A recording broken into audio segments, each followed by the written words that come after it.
ओम नमो भगवते वासुदेवाय। ओम नमो भगवते वासुदेवाय। ओम नमो भगवते वासुदेवाय।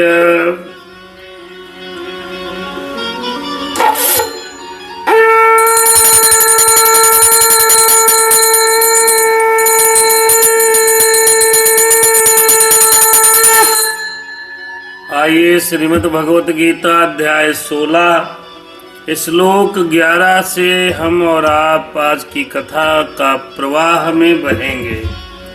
आज की कथा का प्रवाह दैवी और आसुरी गुणों के बारे में चर्चा भगवान श्री कृष्ण जी महाराज अर्जुन से कर रहे हैं। भगवान का नाम स्मरण करते हुए इस पाठ को भी बड़े ध्यान के साथ हमको आपको समझना चाहिए। कर्पूर गौरम करुणावतारम संसार सारम भुजगेंद्रहारम सदा वसंतम हृदयारविंदे भवं भवानी सहितं नमामि। ओम त्वमेव माता च पिता त्वमेव त्वमेव बंधु च सखा त्वमेव त्वमेव विद्या द्रविणं त्वमेव सर्वं मम देव देव।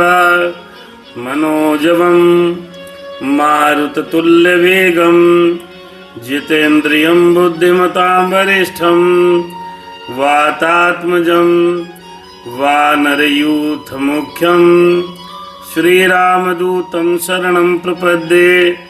कथा प्रारंभ हो रही। सुनहु शंभु भगवान, सुनहु कृष्ण भगवान, सुनहु वीर हनुमान। आय के आसन लीजिए कृपा सिंधु भगवान। आइए प्रभु दया करिए। आज की कथा अध्याय 16 श्रीमद् भगवत गीता श्लोक 10 से हम और आप आगे के प्रवाह में बह रहे हैं और कथा को सुन रहे हैं। कावा 10वां श्लोक है भैया श्रीमद् भगवत गीता, और इसमें दैवी तथा आसुरी स्वभाव का वर्णन भगवान श्री कृष्ण कर रहे हैं और अर्जुन को सुना रहे हैं। ओम भगवान कह रहे हैं श्री कृष्ण जी अर्जुन से। श्लोक 10 है।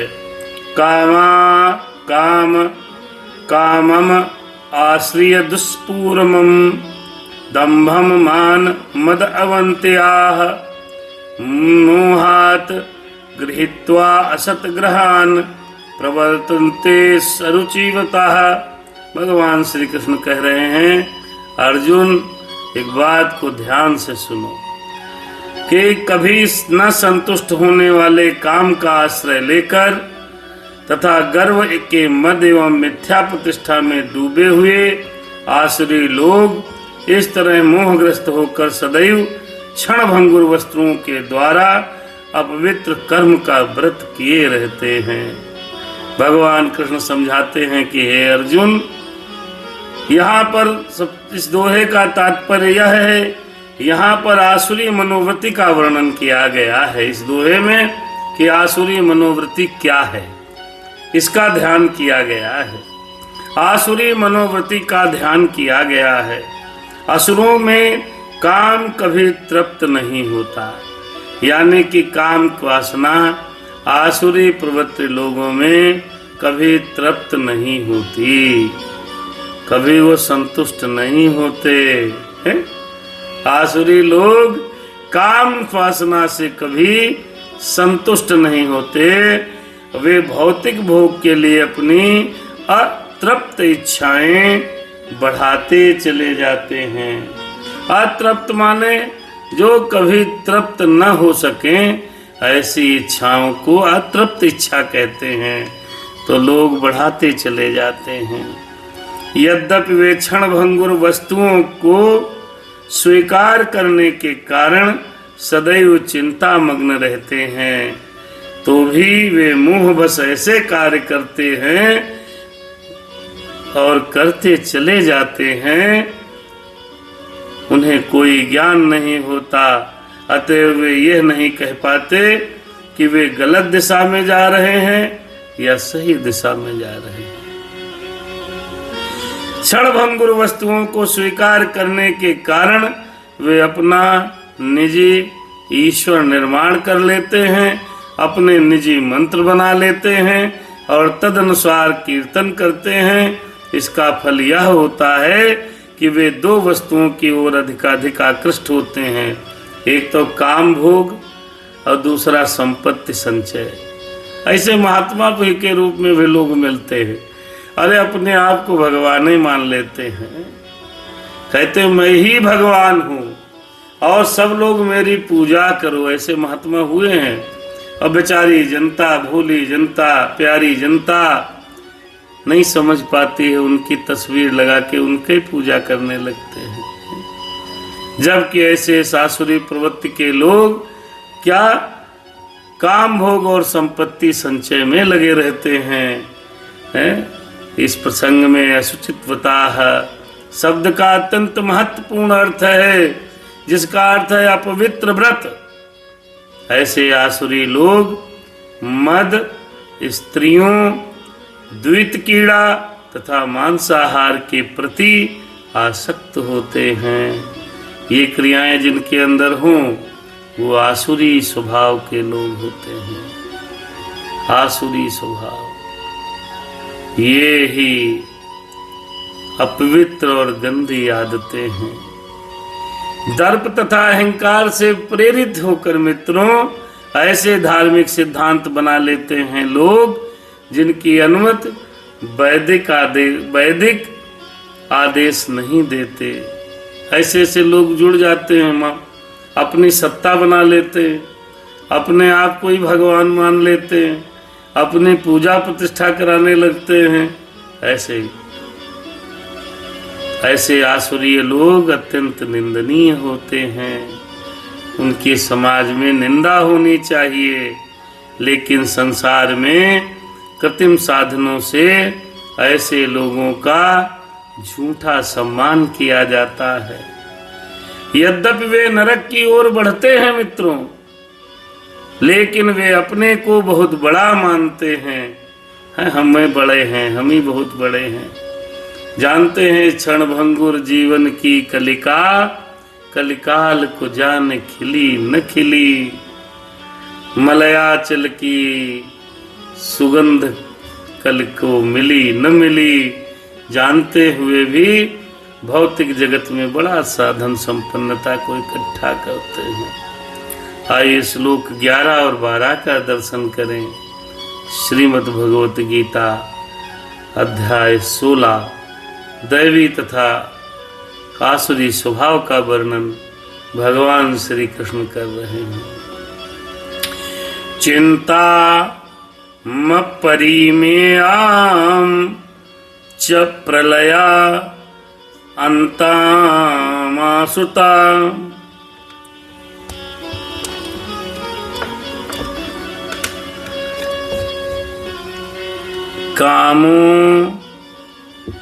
कामोपभोग परमा हिता विदित निश्चिता। आशा पास शत्रुवर्धा काम क्रोध परायणा। इत्यन्ते काम भोगार्थ मन्यायेन नार्थ संचयान। इस श्लोक, दोनों श्लोकों का भावार्थ ये है कि दोनों श्लोकों का भावार्थ हमको आपको समझना है। इन दोनों श्लोकों का भावार्थ है मित्रों, आते आइए भी समझाते हैं कि भगवान श्री कृष्ण कहते हैं इन दोनों श्लोकों में भगवान श्री कृष्ण कहते हैं क्या। आइए थोड़ा रोशनी बढ़ा ले। ओम हरि ओम नमो भगवते वासुदेवाय। इस दोनों श्लोकों में भगवान कहते हैं कि उनका विश्वास है, इनका जो लोग असंतृप्त आत्मा है, समझ लो, उनका विश्वास है कि इंद्रियों की तुष्टि ही मानव सभ्यता की मूल आवश्यकता है। इंद्रियां संतुष्ट हो जाएं तो समझ लो सब आनंद है?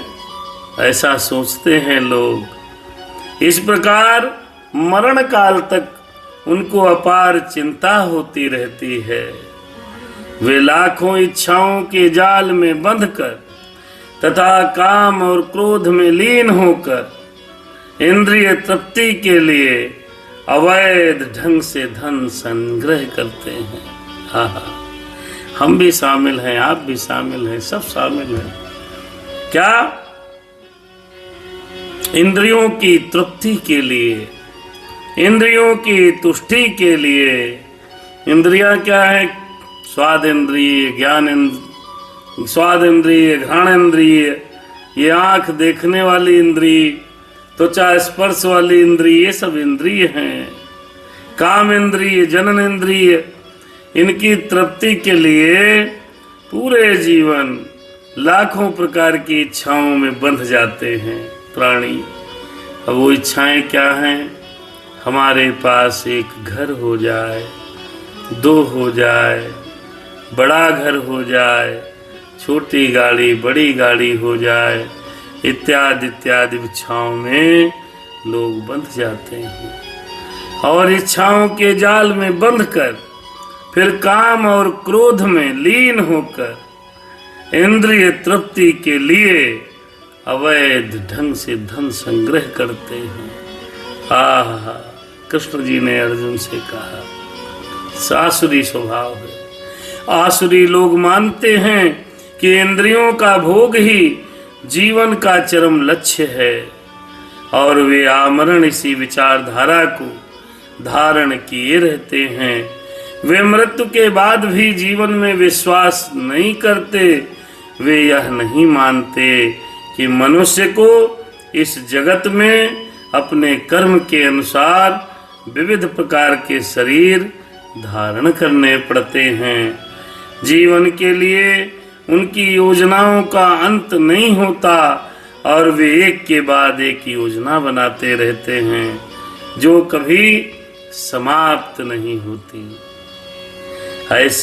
हमें ऐसे एक व्यक्ति की ऐसी मानसूरी मनोवृत्ति का निजी अनुभव है जो मरण काल तक अपने वैद्य से अनुनय विनय करता रहा कि वह किसी तरह उसके जीवन के 4 वर्ष बढ़ा दे, क्योंकि उसकी योजनाएं तब भी अधूरी थीं। भाई जिंदा रहें भी बड़ी योजना है। हम लोग जीवन भर योजना बनाते रहते हैं।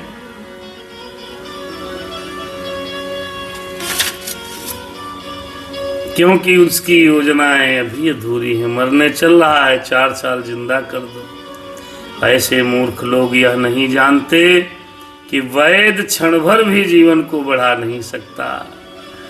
जब मृत्यु का बुलावा आ जाता है तो मनुष्य की इच्छा पर ध्यान नहीं दिया जाता।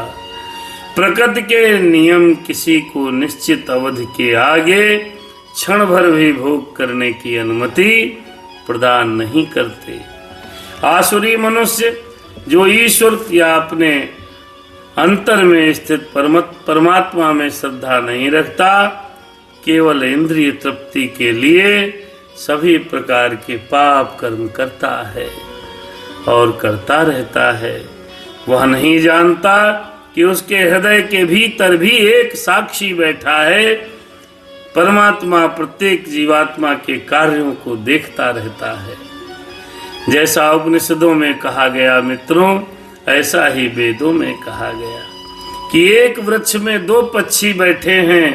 एक पक्षी कर्म करता हुआ टहनियों में लगे सुख दुख रूपी फलों को भोग रहा है और दूसरा पक्षी उसका साक्षी है।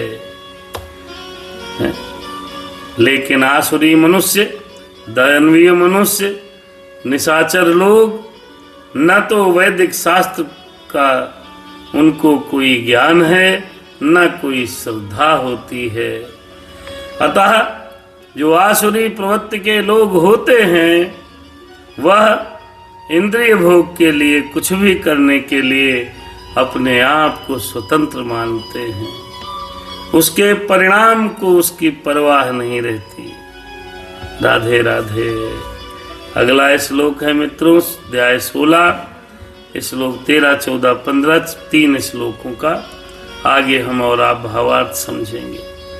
इदम अद्य मया लब्धिमं प्राप्स्ये मनोरथम इदमस्तीदमपि मे भविष्यति पुनरंधनम। श्लोक 13। असो मया हतः शत्रुहन्यसे चाप रानपि ईश्वरो अहम भोगी सिद्धो अहम बलवान सुखी। 14। आढ़यो अभीज वनस्मामि को आयस्ति सदसो मया यच्छे दस्यामि मोदिष्य इति ज्ञान विमोहिता। 13, 14, 15 ये 3 श्लोक हैं। इनका भावार्थ है, आसुरी व्यक्ति सोचता है आज मेरे पास इतना धन है और अपनी योजनाओं से मैं अधिक धन कमाऊंगा। इस समय मेरे पास इतना है, किंतु भविष्य में यह बढ़कर और अधिक हो जाएगा। मेरा शत्रु वह मेरा शत्रु है और मैंने उसे मार दिया है और मेरे अन्य शत्रु भी मार दिए जाएंगे। मैं सभी वस्तुओं का स्वामी हूँ, मैं भोक्ता हूँ, मैं सिद्ध हूँ, शक्तिमान हूँ, सुखी हूँ, मैं सबसे धनी व्यक्ति हूँ और मेरे आसपास मेरे कुलीन संबंधी हैं। कोई अन्य मेरे समान शक्तिमान तथा सुखी नहीं है। मैं यज्ञ करूँगा, दान दूंगा और इस तरह आनंद मनाऊंगा, ऐसा सोचता आसुरी व्यक्ति है। भगवान कृष्ण कहते अर्जुन ऐसा सोचता है। इस प्रकार ऐसे व्यक्ति अज्ञानवश मोहग्रस्त होते रहते हैं। आसुरी प्रवृत्ति के लोग सोचते हैं आज मेरे पास इतना धन है और मैं अपनी योजनाओं से मैं अधिक धन कमाऊंगा। इसका तात्पर्य यह है मित्रों, इसका तात्पर्य बड़ा सुंदर है।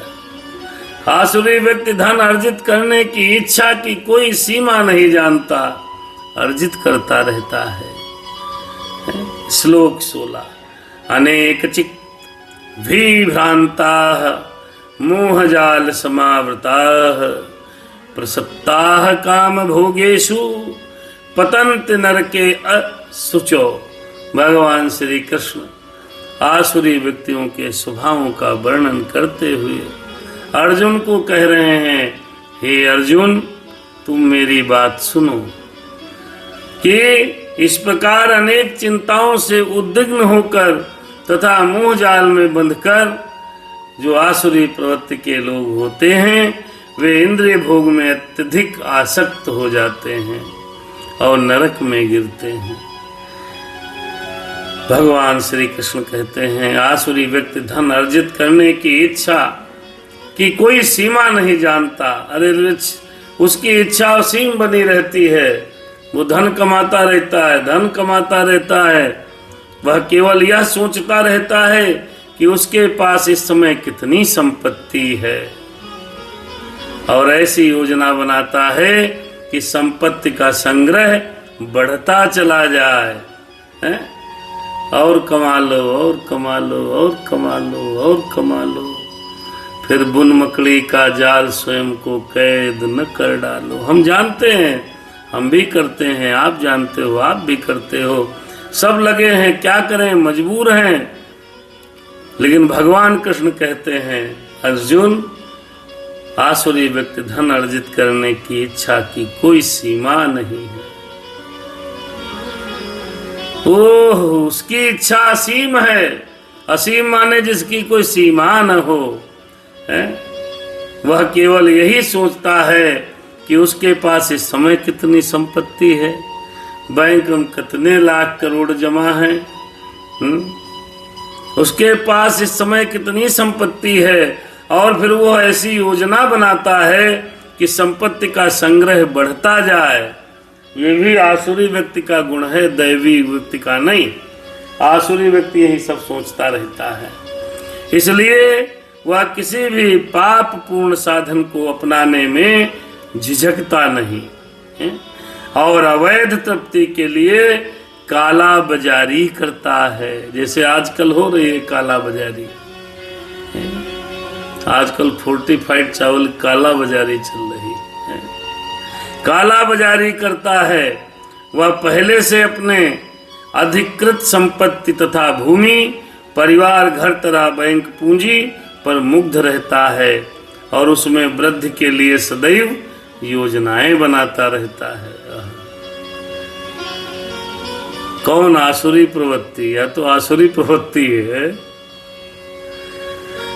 पहले से अपनी अधिकृत संपत्ति यथा भूमि, परिवार, घर, बैंक पूंजी पर मुग्ध होता रहता है। इतना कमा लिया है, इतना कमा लिया, और उनमें वृद्धि के लिए सदैव योजना बनाता रहता है, योजना बनाता रहता है। उसे अपनी शक्ति पर ही विश्वास रहता है और वह यह नहीं जानता कि जो उसे लाभ हो रहा है वह उसके पूर्व जन्म के पुण्य फलों का, पुण्य कर्मों का फल है। हम लोग पैसा लाभ कमाते हैं तो हमको लगता है अरे वाह मजा आ गया, आनंद है, लेकिन हमको यह नहीं पता कि ये सब हमारे पूर्ण जन्मों का फल है, इसको हम आज भोग रहे हैं।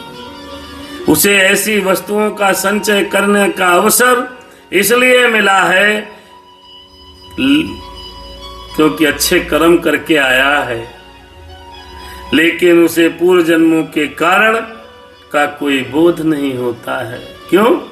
पिछले जन्म का कुछ याद ही नहीं रहता। वो तो लेखा जोखा विधि विधान विधि के पास है, किसने पहले क्या किया अब क्या करेगा, तो उसको कुछ बोध नहीं होता है। वह यही सोचता है कि उसकी सारी संपत्ति उसके निजी उद्योग से प्राप्त हो रही है। मेहनत कर रहे हैं तो मिलेगा ही। अरे बहुत लोग मेहनत करते हैं, हमसे ज्यादा करते हैं, हमसे आपसे रात दिन ज्यादा मेहनत करते, उनको क्या मिलता है? हमको यदि ज्यादा मिल रहा है कहीं न कहीं हमको हमारे पूर्व जन्मों का भान, हमारा पुण्य बाकी है, तब भगवान दे रहे हैं। 10 लाख परीक्षार्थी परीक्षा में बैठते हैं, उत्तीर्ण वही होते हैं जिनका प्रारब्ध और कर्म, वर्तमान कर्म, पूर्व का प्रारब्ध और मेहनत इत्यादि लगी हो। ये जब संयोग बनता है तब आदमी आगे बढ़ता है। वह यही सोचता है कि वो सारी संपत्ति जो प्लाट, मकान, धन इकट्ठा किया है वो अपने आप कर रहा है। आसुरी व्यक्ति अपने बाहुबल पर विश्वास करता है। आसुरी व्यक्ति जो होता है वो अपने उसमें विश्वास करता है भाई, कर विश्वास करता है अपने बल पर कि हमारी वजह से सब हो रहा है, हम ही सब कर रहे हैं। ये जो है ये आसुरी व्यक्ति का जो है रहता है कि हम ही सब कर रहे हैं साहब, जो कुछ हो रहा है सब हम ही कर रहे हैं। तो ये नहीं समझता कि ये जो हो रहा है वो सब भगवान करा रहे हैं, भगवान करा रहे हैं। भगवान की इच्छा के बिना पत्ता नहीं हिलता। अच्छा, फिर आइए अगला आसुरी व्यक्ति जो होता है अपने बाहुबल पर बड़ा विश्वास करता है कि मैं बलवान हूं, ये सब मेरे बाहुबल का परिणाम है। कर्म नियम के अनुसार पूर्व जन्म में उत्तम कर्म करने के फलस्वरूप मनुष्य उच्च कुल में जन्म लेता है। भगवान श्री कृष्ण ने कहा यदि भगवान इस जन्म में आपके कर्म अच्छे रहेंगे तो फिर आपको उच्च कुल में जन्म मिलेगा, ब्राह्मण में, क्षत्रिय में, वैश्य में उच्च कुल में जन्म मिलेगा या धनवान बनता है। अगर अच्छे कर्म करोगे इस जन्म में तो अगला जन्म यदि मनुष्य का हुआ तो या तो उच्च कुल में पैदा हो जाओगे या फिर धनवान बनोगे। धनवान तो धनवान बनना है तो भाई अच्छे कर्म करो। या सुशिक्षित बनता है या बहुत सुंदर शरीर प्राप्त करता है। जिसका सुंदर शरीर है उसने पिछले जन्म में बहुत सुंदर कर्म किए होंगे, है? आसुरी व्यक्ति सोचता है कि वे चीजें आकस्मिक हैं और उसके बाहुबल सामर्थ्य के फलस्वरूप हैं, लेकिन यह नहीं जानता ये सब भगवान की कृपा है, पिछले जन्म का पुण्य है? उसे विभिन्न प्रकार के लोगों, सुंदरता तथा शिक्षा के पीछे किसी प्रकार की योजना या व्यवस्था प्रतीत नहीं होती। आसुरी व्यक्ति कहता जो धन कमा रहे हैं हम ही कमा रहे हैं, सब हमेरे, अरे हम न होते तो एक कैसे 4-5 फैक्ट्रियां लगती, राइस मिल लगते, हम हैं तभी चल रहा है। लेकिन ये ज्ञात होना चाहिए कि ये हमारे पूर्ण जन्मों का फल है कि हमें धन प्राप्त हो रहा है? इसके पीछे कोई व्यवस्था लगी है? 150 करोड़ में हर आदमी धनवान थोड़े हो जाता है। हर आदमी व्यापार उद्यम नहीं कर पाता, कुछ करते हैं तो बेचारे चला नहीं पाते। तो इसके पीछे प्रभु की कृपा, हमारा पुरुषार्थ और हमारा प्रारब्ध काम करता है। ऐसे आसुरी मनुष्य, भगवान कृष्ण आसुरी तथा दैवी स्वभाव के व्यक्तियों का वर्णन किससे कर रहे हैं? अर्जुन से कर रहे हैं कुरुक्षेत्र में। ऐसे अनेक आसुरी व्यक्ति होते हैं और इनमें से प्रत्येक अन्यों का शत्रु होता है। यह शत्रुता पहले मनुष्य के बीच, फिर परिवारों के बीच, फिर समाजों के बीच, अंततः राष्ट्रों के बीच बढ़ती चली जाती है। और ये आसुरी व्यक्ति एक नहीं होता है, अनेकों होते हैं। हमारे आसपास ढूंढोगे तो 2-4-10 मिल जाएंगे। तो ये आसुरी व्यक्ति जो होते हैं, पहले व्यक्ति, ये अनेक आसुरी व्यक्ति होते हैं और इनमें से प्रत्येक अन्यों का शत्रु होता है। एक आसुरी व्यक्ति दूसरे आसुरी व्यक्ति का शत्रु बन जाता है। फिर यह शत्रुता पहले मनुष्यों के बीच में होती है, पहले खुद लड़ाई करेंगे, फिर परिवारों के बीच में होगी, परिवार में झगड़ा होगा। 2 आसुरी पर व्यक्ति हो गए 2 परिवारों में, तो फिर दोनों झगड़ा करेंगे, फिर ये समाज में झगड़ा फैलता है, आसुरी प्रवृत्ति के लोग। उसके बाद ये राष्ट्रों के बीच में भी आसुरी व्यक्ति अगर बैठ गया, यदि आसुरी कोई है तो फिर राष्ट्रों में झगड़ा होगा। अतएव विश्व भर में निरंतर संघर्ष, युद्ध तथा शत्रुता बनी रहती है। उसका कारण क्या है? ये जो विश्व भर में जितने आसुरी व्यक्ति हैं ये उन्हीं कारण है। आसुरी, दानवी, राक्षस या आतंकवादी कह लो, बम्बर कह लो, ये सब क्या है? ये सब है तो आसुरी व्यक्तियों का काम। प्रत्येक आसुरी व्यक्ति सोचता है कि वह अन्य सभी लोगों की बलि करके रह सकता है, कि सबको मार डालें और हम हैं जिंदा रहें। ऐसा आसुरी व्यक्ति सोचता है। सामान्यतः ऐसा व्यक्ति स्वयं को परम ईश्वर मानता है कि हम हैं, सब कुछ हैं, हम रहें सब मर जाएं, हम खाएं सब भूखे सोएं, हमारा भला हो सबका न भला हो। ये आसुरी प्रवृत्ति के लोगों का चिंतन है। और आसुरी उपदेशक अपने अनुयायियों से कहता है कि तुम लोग ईश्वर को अन्यत्र क्यों ढूंढ रहे हो? तुम स्वयं अपने ईश्वर हो, यानी हम ईश्वर और तुम खुद ईश्वर। जैसे रावण कहता था मैं भगवान हूँ, हिरण्याकश्यप कहता था मैं भगवान हूँ। वो भगवान और ईश्वर और सत्ता को नहीं मानते। तुम जो चाहो कर सकते हो, ईश्वर पर विश्वास मत करो, ईश्वर को दूर करो, ईश्वर मृत है। ये आसुरी लोगों के उपदेश हैं। ऐसे आसुरी लोग समाज में होते हैं, राक्षसी मानवीय प्रवृत्ति के, वो भगवान को भी नहीं मानते, न किसी को मानने देते हैं। ऐसे लोग आपको मिलेंगे, समझ लेना ये असुर है, ये मानव के रूप में छिपा हुआ दानव है, ये मनुष्य के भेष में राक्षस है। अगर कहीं मिले तो ईश्वर सत्यम विश्वास नहीं है। यद्यपि आसुरी मनुष्य अन्यों को अपने से अधिक समान, अपने ही समान या अपने से बढ़कर धनी तथा प्रभावशाली देखता है तो भी वह सोचता है कि उससे बढ़कर न तो कोई धनी है और न कोई प्रभावशाली। एक आसुरी व्यक्ति का और गुण है, वो अपने से बड़ा किसी को समझता नहीं। हम ज्ञानी तुम मूर्ख हो, हम धनवान तुम निर्धन हो, अपने को ही सब कुछ मानता है। ये भी आसुरी गुण है, ये भी आसुरी गुण है। वे सोचते हैं कि वो अपनी तरह पूजा पद्धति भी करने लगता है। आसुरी लोग अपनी तरफ से यज्ञ इत्यादि भी कर लेते हैं, मंत्र भी बना लेंगे, समझो भाई उदाहरण।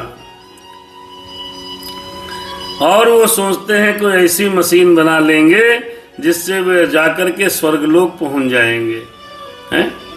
ऐसे आसुरी व्यक्ति का सर्वश्रेष्ठ उदाहरण रावण है। रावण था, उसने लोगों के समक्ष एक ऐसी योजना प्रस्तुत की थी जिसके द्वारा वह ऐसी सीढ़ी बना लेना चाहता था, बनाने वाला था, जिससे कोई भी व्यक्ति वेदों में वर्णित यज्ञों को संपन्न किए बिना स्वर्गलोक को जा सकता है। स्वर्ग तक सीढ़ी लगाना चाहता था रावण कि जब चाहो स्वर्ग पे चले जाओ, जब चाहो वापस आ जाओ। उसी प्रकार से आधुनिक युग के ऐसे आसुरिक लोग यांत्रिक विधि से उच्चतर लोगों में पहुंचने का प्रयास कर रहे हैं कि चलो मंगल ग्रह, बुध ग्रह चलो खोजें, चले कहाँ हैं, जा रहे हैं ऊपर। तो ये तो भगवान ने आसुरी व्यक्ति के गुणों का वर्णन किया और कहते हैं आसुरी व्यक्ति और कैसे होते हैं। अगला श्लोक 17 श्रीमद् भगवत गीता, दैवी तथा आसुरी गुणों का स्वभाव का वर्णन भगवान श्री कृष्ण कर रहे हैं। आत्मसंभिता स्तब्धा धना मान मद अविंता यजन्ते नाम यज्ञई ते दंभेन अवधिपूर्वकम। अब इस श्लोक का अर्थ समझो।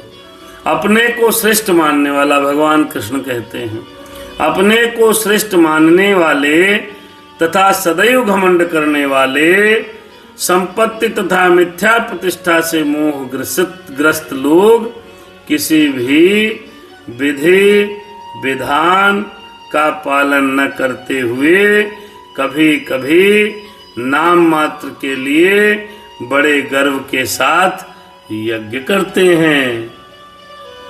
आसुरी लोग ऐसे भी होते हैं, पूजा भी करते हैं, यज्ञ भी करते हैं, गंगा भी नहाते हैं, सब करते हैं, दिखाते हैं कि हम देखो कितने भगत। अपने को सब कुछ मानते हुए किसी प्रमाण या शास्त्र की परवाह न करके आसुरी लोग कभी कभी तथाकथित धार्मिक या याज्ञिक अनुष्ठान करते हैं। चूंकि वे किसी प्रमाण में विश्वास नहीं करते, अतएव वे अत्यंत घमंडी होते हैं। थोड़ी सी संपत्ति तथा झूठी प्रतिष्ठा पा लेने के कारण जो मोह भ्रम उत्पन्न होता है, उसी के कारण ऐसा होता है। कभी कभी ऐसे असुर उपदेशक की भूमिका भी निभाते हैं, लोगों को भ्रांत करते हैं और धार्मिक सुधारक या ईश्वर के अवतारों के रूप में प्रसिद्ध हो जाते हैं कि हम तो भगवान हैं, हमारी पूजा करो। कई लोगों को मिला होगा अवतार, एक है बाबा, वो कहते हैं हम शिव हैं, शिव, वो शिव का अवतार मानते हैं, हमें पूजो, हम शिव। उनके बगल में उनकी धर्मपत्नी बैठती है, उनको पार्वती, और लाखों लोगों की भीड़ जुटती है। अपने पंथ बना लिया, कोई पूजा मत करो, कोई पाठ मत करो, कुछ न करो, अपना मजहब ही बना लेते हैं लोग, हैं? कोई जरूरत नहीं है कि करवा चौथ का व्रत नहीं करते, नाम भूल गए क्या, सरकार हरि, विश्व सरकार हरि, पता नहीं क्या ऐसे नाम है, कोई अपने आप एक भगवान बना लिए। तो वैसे लोग हैं, ये भी आसुरी प्रवृत्ति के लोग हैं? और लिखा है कि लोगों को भ्रांत करते हैं, यानी कि बुद्धि भगवा देंगे तुम्हारी, और धार्मिक सुधारक बन जाते हैं, बहुत बड़े उपदेशक बन जाते हैं और उसकी भूमिका निभाते हैं, ईश्वर के अवतारों के रूप में प्रसिद्ध हो जाते हैं। वे यज्ञ करने का दिखावा करते हैं या देवताओं की पूजा करते हैं या अपने निजी ईश्वर की सृष्टि करते हैं। सामान्य लोग उनका प्रचार ईश्वर कहकर करते हैं कि तो भगवान नहीं ईश्वर हैं। लोग बेचारे भ्रमित हो जाते हैं। गरीब जनता, अशिक्षित जनता उनको भगवान मान लेते हैं। मूर्ख लोग उन्हें धर्म या आध्यात्मिक ज्ञान के सिद्धांतों में बढ़ा चढ़ा मानते हैं कि बहुत ज्ञानी, बड़ा आध्यात्मिक है। वे सन्यासी का भेष धारण कर लेते हैं और उस वेश में सभी प्रकार का अधर्म भी करते हैं। वास्तव में इस संसार से विरक्त होने पर अनेक प्रतिबंध होते हैं, लेकिन ये असुर इन प्रतिबंधों की भी परवाह नहीं करते। ये आसुरी प्रवृत्ति के लोग हैं, भगवान कृष्ण ने कहा। लेकिन ये असुर इन प्रतिबंधों की परवाह नहीं करते। वे सोचते हैं कि जो भी मार्ग बना लिया जाए वही अपना मार्ग है। उसके समक्ष आदर्श मार्ग जैसी कोई वस्तु नहीं। हम जो कहें वही सही, खाता न वही। ऐसे भी लोग हैं धरती पर, अपने की ईश्वर मानते हैं कि हम ही ईश्वर हैं, हम ही सब कुछ हैं, हमारी पूजा करो, हमको ही मानो। एक बोला कि तो बाबा जी की गाड़ी में डीजल ही नहीं पड़ता, टायर हवा से ऊपर उड़ते हुए चलते हैं। हमने भैया उसकी बुद्धि और उस बाबा के प्रति समर्पण को प्रणाम किया। बहुत सुंदर, बहुत सुंदर। घर परिवार छोड़ करके लोग सेवा में लग जाते हैं तो ईश्वर हैं, ईश्वर। बाद में पकड़े जाते तो जेल की हवा खाते, फिर ईश्वरी कहाँ चली जाती है। अगर वास्तव में तुम बहुत बढ़िया सिद्ध पुरुष हो तो फिर जेल में कैसे हवा खा रहे हो? तब कहाँ चले गए तुम्हारा ईश्वरपन? ईश्वर तो वो है जो एकदम जहाँ चाहो बंधन में बंध नहीं सकता। ईश्वर तो जेल से भाग आएगा, तब कहाँ चला गया ईश्वर? ऐसे आसुरी लोग होते हैं, ध्यान रखिएगा। गीता में हम नहीं कह रहे हैं, गीतम लिखा है भाई, हम बता रहे हैं। हम तो खाली आपको समझा रहे हैं, खुद को भी समझ रहे हैं कि ऐसे आसुरी लोग हमको भी बहुत मिले हैं, आपको भी मिलेंगे। कोई आदर्श मार्ग नहीं, अपना योजना बना लिया। एक बाबा पकड़ा गया तो वो बाबा तो पूरा अपना किले बनाया था, वहीं नगर बसा था, नाम भूल गए पता नहीं कि रहीम बाबा, राम रहीम बाबा तो पूरा अपना शहर बसा लिए थे। अपने सिक्के उसके अंदर चलते थे, रुपया ले जाओ तो उनके सिक्के उस कैंपस के अंदर चलते थे। ऐसे लोग से सावधान रहना चाहिए। ये देवता नहीं है, ये असुर हैं, कालनेम की तरह हैं, ये असुर हैं। इनसे सावधान रहना चाहिए। नाम लेना उचित नहीं था लेकिन याद आ गया। ऐसे महात्मा, ऐसे संत जो अपने को भगवान मान लेते हैं वो आसुरी होते हैं। कृष्ण ने कहा है श्लोक नंबर 17 में, श्रीमद् भगवद गीता खरीद लेना, पढ़ लेना। आइए अगला श्लोक पढ़ते हैं और फिर देखते हैं इसमें आसुरी गुणों का क्या वर्णन है। अहंकारम बलमम दर्पम कामम क्रोधम च संस्कृताः माम आत्म परदेशु प्रदर्शिताः अभ्यसूचिकाः। अब देखिए 17-18वें श्लोक में भगवान कृष्ण कहते हैं, अर्जुन सुनो, बहुत सुंदर बात है। मिथ्या अहंकार, मतलब एक तो अहंकार सही होता है, एक झूठे मूठे अहंकार करते उसको मिथ्या अहंकार। बल, दर्प, काम तथा क्रोध से मोहित होकर आसुरी व्यक्ति अपने शरीर में तथा अन्यों के शरीर में स्थित भगवान से ईर्षा और वास्तविक धर्म की निंदा करने लगते हैं। ऐसे व्यक्ति भी मिलेंगे, आसुरी हैं। ध्यान रखना, आसुरी व्यक्तियों से सावधान रहना।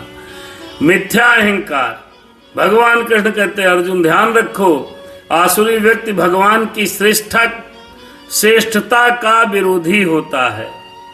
वह भगवान की बातें नहीं सुन पाएगा। कोई कथा सुनाओगे, कोई कहानी सुनाओगे, कोई भजन सुनाओगे, कोई कीर्तन करोगे तो जो आसुरी प्रवृत्ति होगा वो खुद नहीं सुनेगा और दूसरे को सुनने भी नहीं देगा। ऐसी उसमें तिक्की और तब प्रपंच करेगा कि आप कथें नहीं सुन पाओगे, आप खुद व्यथम परेशान हो जाओगे। ये आसुरी व्यक्ति है और उसको शास्त्रों में कोई विश्वास नहीं होता है। रामचरितमानस कहीं महाकाव्य, गीता कहीं स्वरचित रचना। ऐसे लोग हैं जो इस सबको मिथ्या मानते हैं, विश्वास नहीं करते हैं, वह आसुरी लोग होते हैं। वह शास्त्रों तथा भगवान के अस्तित्व इन दोनों से ईर्षा करता है। भगवान का अस्तित्व है ये नहीं। ये सारे आसुरी प्रवृत्ति के लोग, जैसे कहीं समुद्र सेतु था, राम सेतु, कहीं राम सेतु काल्पनिक, रामायण काल्पनिक, यहां तक कि आसुरी लोगों ने राम को भी काल्पनिक कह दिया है। तो उनकी गलती थोड़े है, आसुरी व्यक्तियों का स्वभाव होता है। वो भगवान के अस्तित्व से ही ईर्षा करते हैं कि भगवान है ये नहीं। वह यह ईर्षा उसकी तथा कथित प्रतिष्ठा एवं धन एवं शक्ति के संग्रह से उत्पन्न होती है। बहुत बड़ा ताकतवर बन जाएगा, धन संग्रह कर लेगा, बहुत पैसा कमा लेगा, बड़ा पॉलिटिशियन बन जाएगा, राजनीतिज्ञ, तब वह यह बात बोलेगा भगवान है ये नहीं है। भगवान क्या होता है? ये आसुरी प्रवृत्ति का, आसुरी व्यक्ति का स्वभाव है। वह यह नहीं जानता कि वर्तमान जीवन अगले जीवन की तैयारी है। ये जो हमारा यह जीवन है, इससे हम अगला जीवन जो जिएंगे, कहाँ पैदा होंगे, क्या करेंगे, ये इसकी हम तैयारी कर रहे हैं। जो बोओगे वही पाओगे, तेरा किया आगे आएगा। जो बोएगा वही पाएगा, तेरा किया आगे आएगा। सुख दुख है क्या सफल कर्मों का, जैसी करनी वैसिन भरनी। तो हम जो इस जन्म में बो रहे हैं, इसकी खेती अगले जन्म में काटेंगे। लेकिन अहंकारी और आसुरी स्वभाव का व्यक्ति नहीं जानता। इसे न जानते हुए वह वास्तव में अपने प्रति तथा अन्यों के प्रति द्वेष करता है। वह अन्य जीवधारियों की तथा स्वयं अपनी हिंसा करता है। दूसरे तो करते नुकसान, खुद का भी नुकसान करता है, क्योंकि उसे ज्ञान नहीं होता। शास्त्रों तथा भगवान से ईर्षा करने के कारण वह ईश्वर के अस्तित्व के विरुद्ध झूठे तर्क प्रस्तुत करता है और शास्त्रीय प्रमाण को अस्वीकार करता है। वह प्रत्येक कार्य में अपने को स्वतंत्र तथा शक्तिमान मानता है। वह सोचता है कि कोई भी शक्ति, बल या संपत्ति में उसकी समता नहीं कर सकता। ये भी सोचता हमरे बराबर कोई नहीं, हम ही हैं। ज्ञान में, बल में, सब में हम हैं, मैं ही सब हूँ। ये आसुरी व्यक्ति का सोच होता है। अतः वह चाहे जिस तरह कर्म करे, उसे कोई रोक नहीं सकता। यदि उसका कोई शत्रु उसे इंद्रिय कार्यों में आगे बढ़ने से रोकता है, तो वह उसे अपनी शक्ति से छिन्न भिन्न करने की योजनाएं बनाने लगता है। यानी का खत्म करो, ये बाधक है। अगर आसुरी व्यक्ति को ज्यादा समझाओगे तो भैया बहुत दिक्कत हो जाएगी। वो छिन्न भिन्न करने की सोचने लगता है। अगला श्लोक 19 भगवान कृष्ण कहते हैं, अध्याय 16 श्रीमद् भगवत गीता। नातानहं दिशतः क्रूरान संसारेषु नर अधमान क्षीमापि अजस्त्रम अश्रुभान आसुरीषु एव योनिषु। अब आइए भगवान कृष्ण ने क्या कहा है? बड़ा सुंदर है। जो लोग ईर्ष्यालु तथा क्रूर हैं और नराधम हैं, उन्हें मैं निरंतर विविध आसुरी योनियों में भवसागर में डालता हूं। भगवान खुद ही कहते हैं। क्या? इस श्लोक के तात्पर्य को समझिए। इस श्लोक का तात्पर्य यह है कि इस श्लोक में बहुत स्पष्ट रूप से इंगित किया है भगवान ने। अर्जुन ने से कहा भगवान कृष्ण ने कि जीव को किसी विशेष शरीर में रखने का परमेश्वर को विशेष अधिकार प्राप्त है। आसुरी लोग भले ही भगवान की श्रेष्ठता को न स्वीकार करें और वे अपनी निजी सनक के अनुसार कर्म करें, लेकिन उनका अगला जन्म भगवान के निर्णय पर निर्भर करेगा कि कौन कहाँ पैदा होगा। भजन बड़ा सुंदर है। ये न पूछो कि मरकर किधर जाएंगे, वो जिधर भेज दे हम उधर जाएंगे, राम का नाम लेकर जो मर जाएंगे। ये न पूछो कि मरकर किधर जाएंगे, राम का नाम लेकर जो मर जाएंगे, वो अमर नाम दुनिया में कर जाएंगे। ये न पूछो कि मरकर किधर जाएंगे, वो जिधर भेज दें हम उधर जाएंगे। भजन है तो भगवान ही सबको भेजता है कि हम कहाँ जाएं, कौन योनि जन्म मिले है? मृत्यु के बाद जीव को माता के गर्भ में रखा जाता है, जहाँ उच्च शक्ति के निरीक्षण में उसे विशेष प्रकार का शरीर प्राप्त होता है। यही कारण है कि संसार में जीवों की इतनी योनियां प्राप्त हैं, जैसे पशु, कीट, पतंगा, मनुष्य, ये सब योनियां हैं। ये सब भगवान जहां भेजेगा वहीं पैदा होना पड़ेगा, ये अकस्मात नहीं आई। जहां तक असुरों की बात है, यहाँ स्पष्ट कहा गया है कि ये असुरों के गर्भ में निरंतर रखे जाते हैं। भगवान असुरों को फिर असुर जो होता है वो अगले जन्म में असुर बनाते हैं कि चलो वही गर्भ धारण कराते हैं। इस प्रकार ये ईर्ष्यालु बने रहते हैं और मानवों में अधम हैं। ऐसे आसुरी योनि वाले मनुष्य सदैव काम से पूरित, सदैव उग्र, घृणास्पद और अपवित्र होते हैं। जो मनुष्य घृणा करे, ईर्षा करे, काम, क्रोध, मद, लोभ, दंभ, दुर्भाव, द्वेष, पाखंड, झूठ, अन्याय, कपट, छल, ईर्षा, मद, मत्सर, मोह, ये जिसके अंदर है वही व्यक्ति आसुरी है। और भगवान कहते हैं मैं उसी गर्भ में, माता के गर्भ में उसी को रखते हैं, उसी के अनुसार उसको जन्म देते हैं जैसे वो कर्म कर रहा है। भगवान जन्म देते हैं, ध्यान रखना चाहिए। आइए आसुरी गुणों के बारे में भगवान श्री कृष्ण ने और बताया है अर्जुन को। श्लोक 20 श्रीमद् भगवत गीता अध्याय 16। आसुरी योनिम आपन्नाः मूढ़ा जन्मनि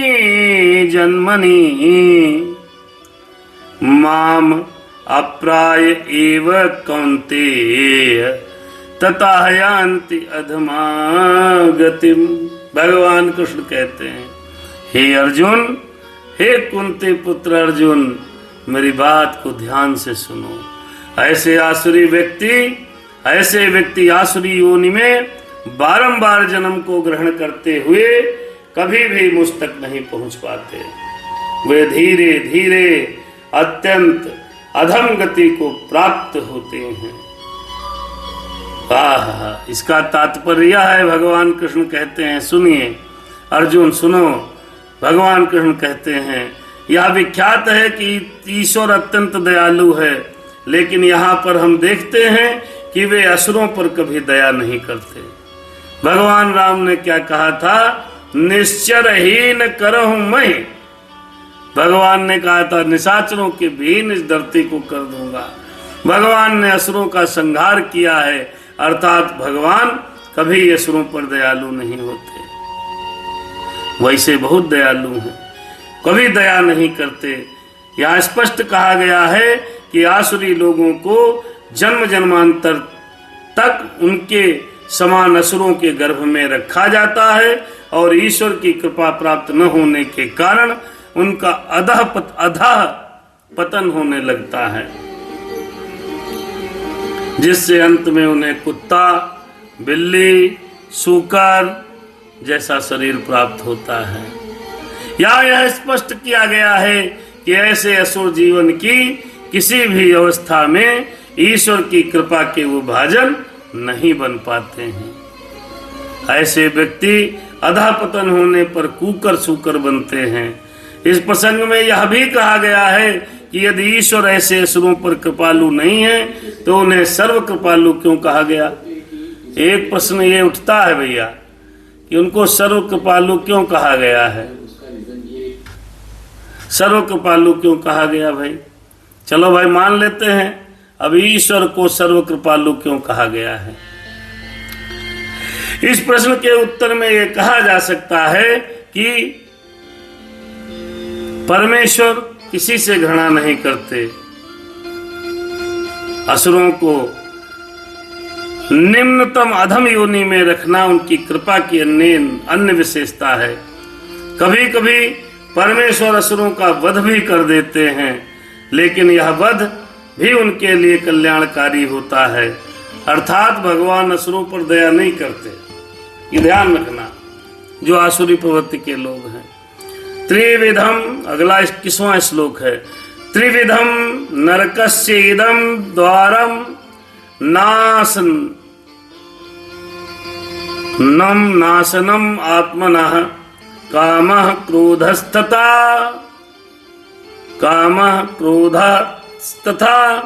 लोभः तस्मात् एतत्त्रयम् त्यज्यतेत्।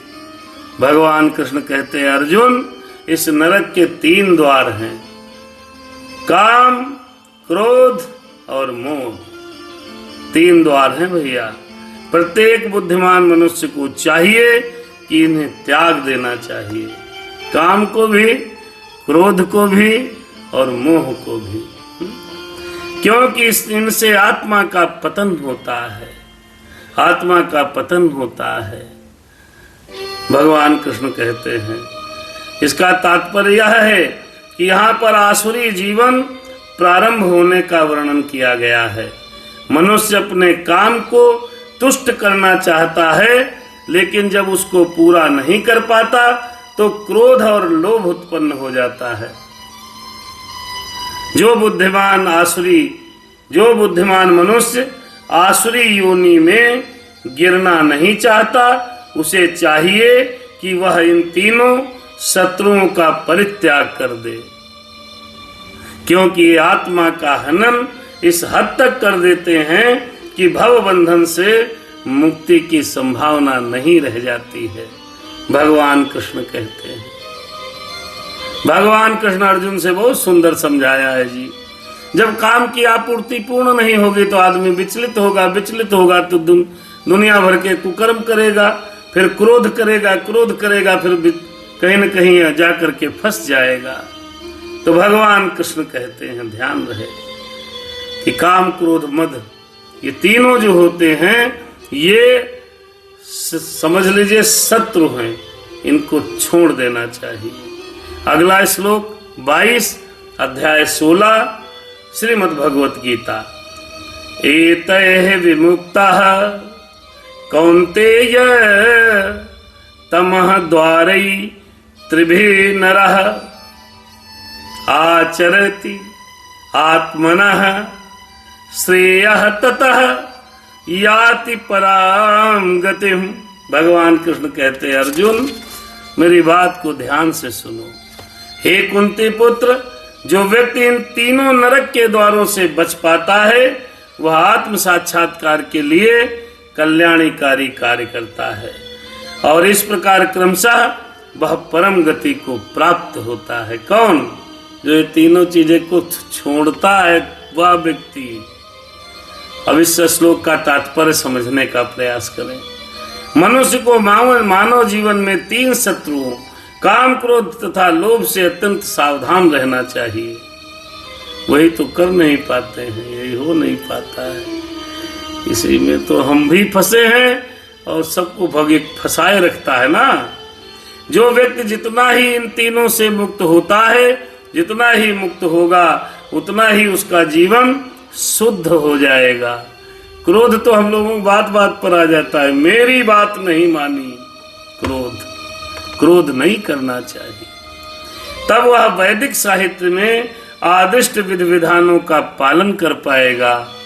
जब इनको धीरे धीरे छोड़ पाएगा ना, फिर वह धीरे धीरे आत्म साक्षात्कार के पद पर प्रतिष्ठित हो जाता है। आत्म साक्षात्कार माने अपना ही साक्षात करना, इसको छोड़ना चाहिए। अगला श्लोक 23 में ध्यान दें। भगवान श्री कृष्ण अर्जुन से कहते हैं, श्लोक 23 श्रीमद् भगवत गीता दैवी तथा आसुरी स्वभाव का वर्णन भगवान कर रहे हैं। आइए, यह शास्त्र विधिम उज्जस्य उत्सृज्य वर्तते काम करातः न सह सिद्धिम अवाप्रोक्ति न सुखम न पराम गतिम। भगवान श्री कृष्ण कहते, अर्जुन, जो शास्त्रों के आदेशों की अवहेलना करता है और मनमाने ढंग से कार्य करता है, उसे न तो सिद्धि मिलती है और न सुख मिलता है, न ही परम गति को प्राप्त हो पाता है। तो हमको अपने शास्त्रों की बात माननी है, हमको अपने रामचरितमानस की बात माननी है, हमको गीता की बात माननी है, हमको भगवत गीता की। ये गीता हम सबको पढ़ाई जानी चाहिए थी, लेकिन नहीं पढ़ाई गई। सरकारें ऐसी आई जो असुरों का ही सम्मान करती रही, आसुरी शक्तियों को ही बढ़ावा देती रही। सनातन सभ्यता का लोप हो गया, क्योंकि ये सब स्कूलों से गायब हो गया। ये गीता हम सबको पढ़नी चाहिए, इस गीता को समझना चाहिए, भगवत गीता का पाठ करना चाहिए, सुनाना चाहिए और सबको समझाना चाहिए।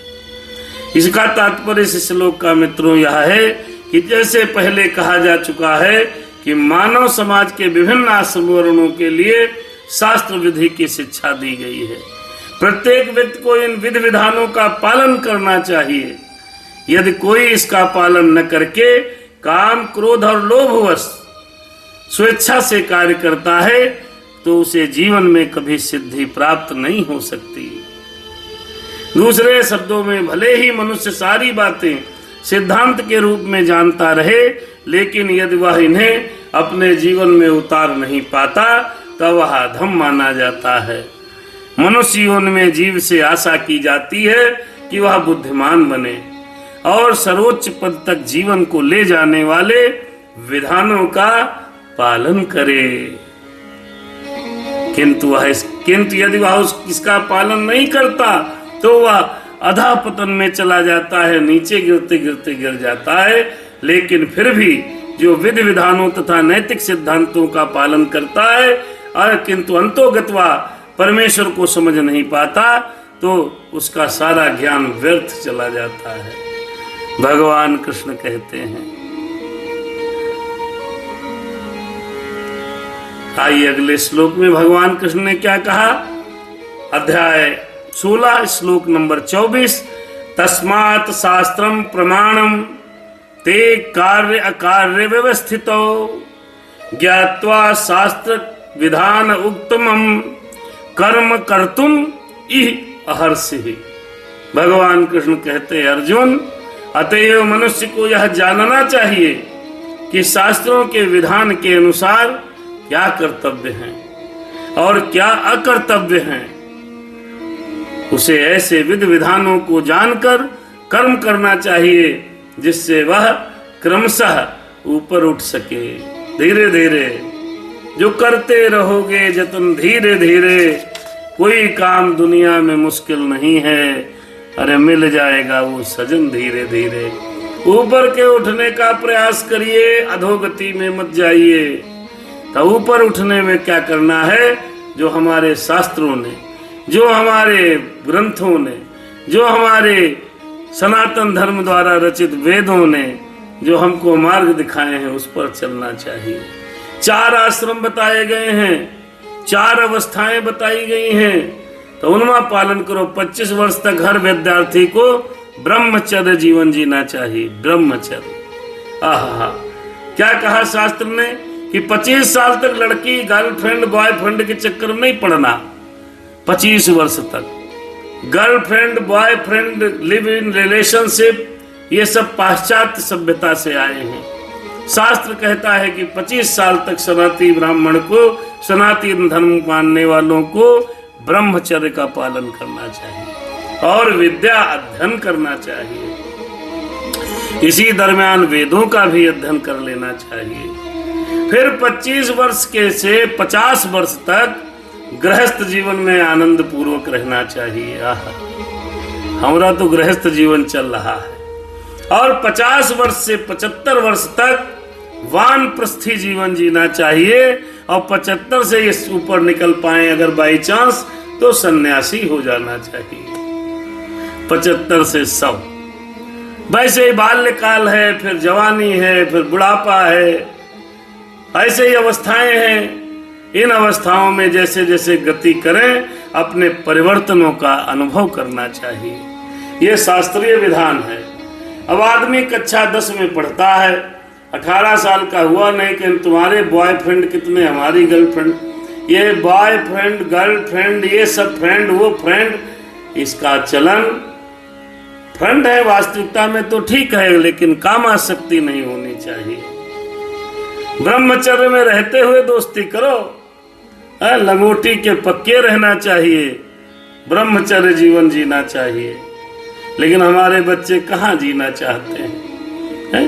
बच्चे तो घुसना चाहते हैं, अपने आप को पठारा देखते हैं। छोटे छोटे बच्चे जिनकी उम्र 14, 15, 16 साल की लड़कियां, हमारी बेटा बेटियां सब इधर उधर भटक रहे हैं।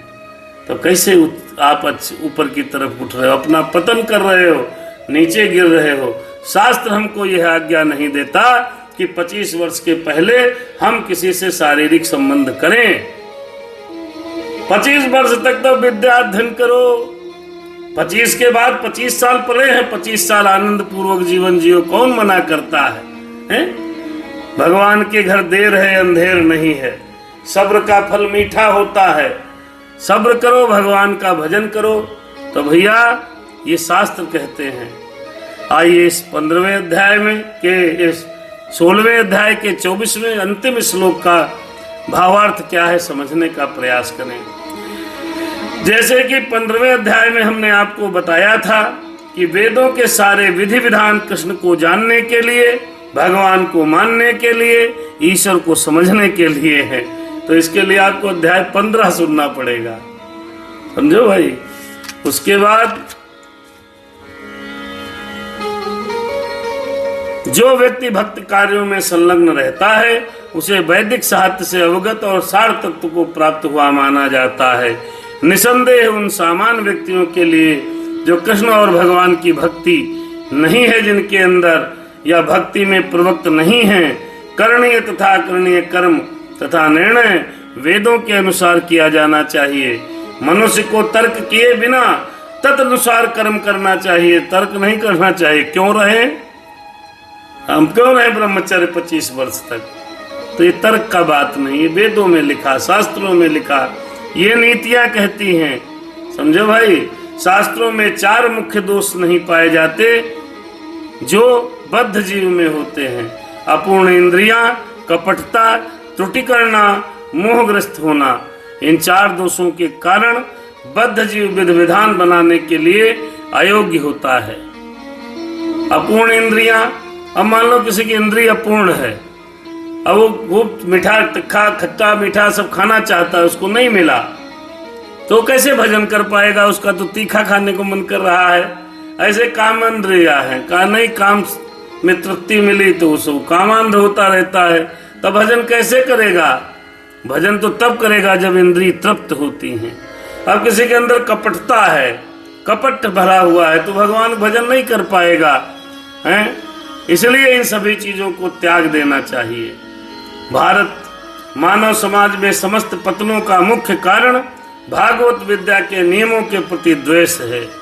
भारत में पतन क्यों हो रहा है? हमारे भारत में क्योंकि हम लोग भगवत विद्या नहीं पढ़ते, न भगवत गीता पढ़ते, न रामचरितमानस पढ़ते, न वेद पढ़ते, न कोई वैदिक ऋचाएं पढ़ते। अगर हैं भी तो अलमारी में रखी पूजा वाली जगह, वहां पर रख देते हैं। अब रखे अगर सब कुछ समझ में आ जाता तो भाई लाइब्रेरी वाला क्यों नहीं बुद्धिमान हो जाता है? जो लाइब्रेरी चलाता है उसके पास 1500 किताबें हैं, वहाँ जाकर के लोग पढ़ पढ़ के पता नहीं कहाँ से कहाँ पहुँच जाते हैं। वो कुर्सी पर बैठा रहता है। किताबें रखने से नहीं, शास्त्र रखने से नहीं, शास्त्रों का अध्ययन करने से ज्ञान की प्राप्ति होती है, शास्त्रों को पढ़ने से ज्ञान की प्राप्ति होती है। तो मुख्य पतन भारत में क्यों? क्योंकि हम भगवत शास्त्र पढ़ते नहीं। ये मानव जीवन का सर्वोच्च अपराध माना जाता है। अतएव भगवान की भौतिक शक्ति अर्थात माया त्रैतापों के रूप में हमें सदैव कष्ट देते हैं। यदि हम भगवान को मानते हैं तो शास्त्रों का अध्ययन करना चाहिए। शास्त्रों से सतोगुणी तक उठे बिना वह तमो तथा रजोगुण में रहता है।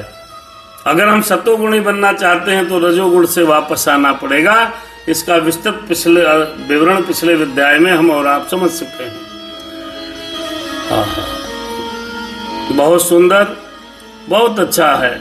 भगवान जो इस प्रकार वे अपनी उन्नति का अपना निजी मार्ग बनाते हैं। जो आसुरी स्वभाव के लोग होते हैं, इस अध्याय में हमने अभी अध्ययन किया, मानव समाज के ही ये कपितय दोष हैं जिनके कारण आसुरी जीवन बिताना पड़ता है। यदि लेकिन इसमें एक बात है, जो आसुरी जीवन बिता रहे लोग यदि कोई उपयुक्त या प्रमाणिक गुरु का मार्गदर्शन प्राप्त हो जाता है तो उसका जीवन सफल हो जाता है, क्योंकि गुरु उच्च पद की ओर उन्नति का मार्ग दिखा सकता है। कोई आसुरी प्रवृत्ति में मान लो तल्लीन है और आसुरी प्रवृत्ति में बिल्कुल घुसा हुआ है, तो उसको अगर कोई मिल जाए समझाने वाला, हो सकता है उसकी समझ में आ जाए तो ऊपर की तरफ उठ जाए, भगवान की भक्ति की तरफ चला जाए। तो भगवान की भक्ति की तरफ तभी आप जा सकते हो जब आपको कोई समझाने वाला हो। वह समझाने वाला आपके माता पिता हो सकते हैं, आपका बड़ा भाई हो सकता है, समाज में संत पुरुष हो सकते हैं, लेकिन जब तक व्यक्ति को समझाने वाला नहीं मिलेगा तब तक वो भगवान का भक्त नहीं बनेगा। आसुरी प्रवृत्ति के लोगों को भी अगर अच्छा गुरु मिल जाए तो वह भी उन्नति के पथ को प्राप्त कर सकता है। अभी इस प्रकार श्रीमद् भगवत गीता के 16वें अध्याय दैवी तथा आसुरी स्वभाव का भक्ति वेदांत तात्पर्य पूर्ण हुआ। 16वां अध्याय संपन्न हो गया। बोले भगवान कृष्ण कन्हैया लाल की जय।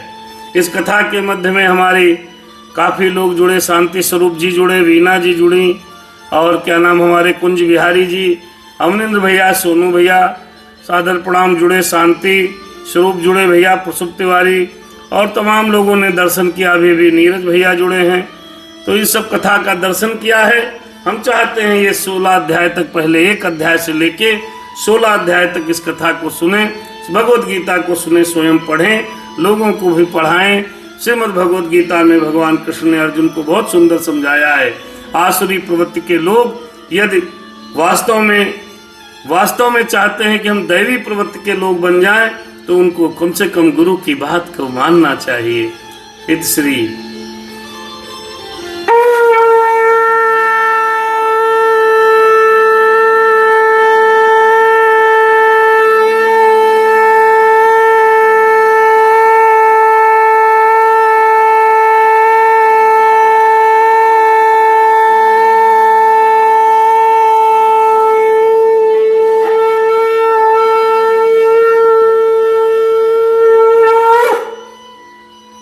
आज ये 16वां अध्याय पूर्ण हुआ। भगवान की कृपा हमारे आपके ऊपर है।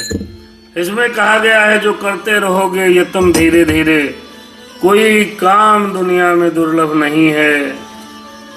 जो करते रहोगे यत्न धीरे धीरे तो मिल जाएगा वो। अब हम लोग कल 17वें अध्याय का अगले भाग में दर्शन करेंगे। श्रद्धा के विभागों के बारे में भगवान कृष्ण बताएंगे कि श्रद्धा के कितने विभाग हैं, किस प्रकार से हमको श्रद्धा के विभाग। फिर उसके बाद 16 के बाद 17वां अध्याय है, फिर 18वां अध्याय है। 18 अध्याय इस भगवत गीता में है। हम लोग लगभग 17 अध्याय तक पहुंच चुके हैं। भगवान की कृपा आप सब पर बनी रहे। भगवान आप पर दया बनाए रखें। आप लोग शास्त्रीय शास्त्रों का अध्ययन करें, अपने बच्चों को कराने का प्रयास करें, लेकिन वो करेंगे नहीं क्योंकि हमारे आपके बच्चों पर इस समय पाश्चात्य सभ्यता का चश्मा चढ़ा हुआ है। वो जहाँ सुख ढूंढ रहे हैं वहाँ सुख है ये नहीं। इस अध्याय में बताया गया कि व्यक्ति को शास्त्रोक्त जीवन जीना चाहिए। शास्त्र कहता है कि विद्यार्थियों को 25 वर्ष तक ब्रह्मचर्य जीवन का पालन करना चाहिए। लिव इन, फ्रेंडशिप, ये सब ठीक नहीं है। 25 साल तक केवल विद्या अध्ययन में लगाओ, 25 से 50 तक गृहस्थ जीवन में, 50 के बाद 75 तक हम लोग वानप्रस्थी बने और 75 के ऊपर जिए तो संत बन जाए। ऐसा शास्त्रीय विधान है, ऐसी शास्त्रीय परंपरा है। काम, क्रोध, मद, लोभ, दंभ, दुर्भाव, द्वेष, पाखंड, झूठ, अन्याय इत्यादि चीजों का परित्याग कर देना चाहिए। काम होगा नहीं पूर्ति होगी काम की तो क्रोध होगा, जब क्रोध होगा तब द्वेष उत्पन्न होगा। फिर ये सब एक दूसरे से जुड़े हुए लोग हैं। जैसे एक शराबी एक जगह इकट्ठा होता है तो धीरे धीरे पूरी जमात वहाँ इकट्ठा हो जाती है। हाँ, धीरे धीरे पूरी टेबल भर जाती है। जैसे जैसे ऐसे ही सब दुर्गुण हैं, एक दुर्गुण आएगा तो 10-15 को साथ में लाएगा। जैसे सर्दी आएगी तो जुकाम होगा, जुकाम के बाद फिर खांसी होना निश्चित है। अब खांसी हुई तो जुकाम बुखार होगा, खांसी, 3 चीजें बंध के आएंगी और तीनों आएंगी, सरदर्द चौथा लेकर के चली आएंगी। ठीक इसी प्रकार दुर्गुण हमारे शरीर में एक आता है, वो 4 दुर्गुणों को लेकर के आता है। जब मदपान करेंगे तो धूम्रपान भी जरूर करेंगे। जब मदपान और धूम्रपान दोनों कर लेंगे तो अगर आपका अपने पर संयम नहीं है तो आप नॉनवेज हो जाएंगे। जब नॉनवेज हो जाएंगे तब आपके अंदर तमोगुण उत्पन्न हो जाएगा। जब आपके अंदर तमोगुण उत्पन्न हो जाएगा तब आप क्रोधी हो जाओगे, कामी तो हो ही जाओगे, फिर क्रोधी हो जाओगे। क्रोध हो जाएगा क्योंकि काम वासना पूर्ण नहीं होगी। घर में जाओगे तो धक्का मारा जाएगा, क्यों? क्योंकि आप मदपान करके आए हो। तब क्रोध आएगा, क्रोध आएगा तो परिवार में विखंडन हो जाएगा। फिर आराम से जियो, जैसा मनाओ वैसा करो। परम स्वतंत्र न सिर पर कोई, अभाव है मन है करो तुम सोई। अपने जीवन को फिर अधोगति को धीरे धीरे प्राप्त होने लगोगे। फिर आत्मबल आपका डाउन होने लगेगा। फिर धीरे धीरे समाज में बुराइयां होने लगेंगी। फिर अंदर से आत्मग्लानि होने लगेगी। फिर सोचोगे लटक रहा है वह बढ़िया। फिर ढूंढोगे रस्सी, लटकने का प्रयास करने लगोगे। तो इसलिए करना क्या है कि पहली गलती मत करो। पहले दुर्गुण को आने से पहले उसको रोकना, उसी को कहते हैं आत्म संयम। आत्म संयम कहते हैं दम। दम भी नाम, दम कहें तुम कितनी है दम। दम माने होता है आत्म संयम। आपके अंदर अगर दम है तो आप शराब नहीं पिएंगे। आपके अंदर अगर दम है तो आप नॉनवेज नहीं खाएंगे। आपके अंदर अगर आप दम है तो धूम्रपान नहीं करेंगे। और दमे नहीं है तो बेदम हो। दम का मतलब होता है आत्म संयम। अपनी आत्मा को, अपने मन को कैसे संयमित कर सकते हो, इसको कहते हैं दम। इन अध्यायों में हम इन सब चीजों का दर्शन किया। संक्षेप भी कह दिया है। अब राधे राधे, शुभ रात्रि। मिलते हैं अगले भाग में। उस कथा के अंत में विवेक दीक्षित जी आए, नीरज जी आए। बहुत बहुत धन्यवाद। भगवान की कृपा आप पर बनी रहे। श्रीमद् भगवद गीता आप लोग अवश्य पढ़िएगा, सुनिएगा और समझिएगा। शुभ रात्रि। कथा यहीं पर रुक गई। सुनो वीर हनुमान, सुनो शंभु भगवान, सुनो कृष्ण भगवान। अपने धाम से धाओ, प्रभु जी अब करो जाए विश्राम। श्यावर रामचंद्र की जय, पवन सुत हनुमान की जय। बोलो भाई सब संतन की जय। अपने अपने माता पिता की जय हो, धर्म की जय हो, धर्म का नाश हो, प्राणियों में सद्भावना हो, विश्व का कल्याण हो, भारत अखंड हो, गौहत्या बंद हो। हर हर महादेव शिव शंभु। बस शुभ रात्रि।